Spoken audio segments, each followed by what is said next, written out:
ഈ റമദാനിൻ്റെ പ്രത്യേകത നാം ഒന്ന് മനസ്സിലാക്കിയിട്ടുണ്ടോ? ഓരോ സുന്നത്തിനും 70 ഇരട്ടി പ്രതിഫലം ലഭിക്കും. അതുപോലെ ഓരോ ഫർളിനും 70 ഇരട്ടി പ്രതിഫലം ലഭിക്കും. ഇത് തുടക്കം മാത്രമാണ്. അഥവാ 70-ൽ നിന്നാണ് സ്റ്റാർട്ടിങ്. അഥവാ അത് 700-ഉം 70,000 വരെയും നമ്മുടെ ഇബാദത്തുകൾക്കുള്ളതായ കൂലികൾ അധികരിക്കാൻ സാധ്യതയുണ്ട്. ഈ കാലഘട്ടത്തിൽ ഈ റമളാൻ ഷെഹ്ർ ഉമ്മത്തി എന്ന് നബി തങ്ങൾ പറഞ്ഞ ഈ ഒരു മാസം വളരെയധികം നല്ല ഇബാദത്തുകൾ ചെയ്തുകൊണ്ട് മുന്നേറാൻ നാം ഓരോരുത്തരും ശ്രദ്ധിക്കണം. ഇത് നമുക്ക് വേണ്ടി അല്ലാഹു റബ്ബ് സുബ്ഹാനഹു വ തആല നൽകിയ മഹത്തമായ മാസമാണ്.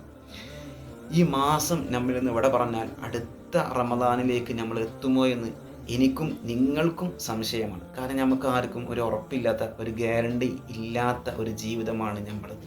നമ്മുടെ ഇഖ്ലാസിനനുസരിച്ചായിരിക്കും ഈ ഇബാദത്തിൻ്റെ തൂക്കവും കുറവുമെല്ലാം.